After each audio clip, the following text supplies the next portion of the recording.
আসসালামু আলাইকুম। আজ আমরা এমন একটি বিষয় নিয়ে কথা বলবো যেটা জানলে তোমার জীবন বদলে যেতে পারে। তুমি কি মনে করো তোমার পাপ খুব বেশি?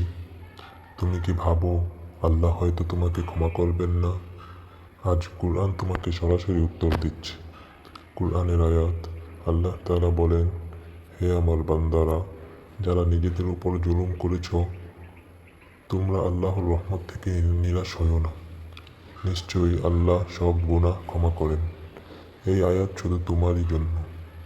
বাস্তব উদাহরণ, অনেক মানুষ পাপ করে ভাবছে আমার আর ফেরার পথ নেই, কিন্তু শয়তান চায় তুমি নিরাশ হও, কারণ নিরাশা মানেই হার।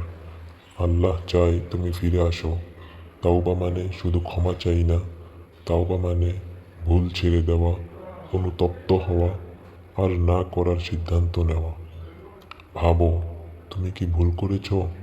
রাতে কাঁদছো, আল্লাহর কাছে বলছো, ইয়া আল্লাহ, আমি ভুল করেছি। এই কান্না আল্লাহর কাছে খুব প্রিয়। আজ থেকেই করো 2 রাকাত নফল নামাজ, আন্তরিক দোয়া। যে পাপ করো সেটা ধীরে ধীরে ছাড়ো। ভালো সঙ্গ নাও।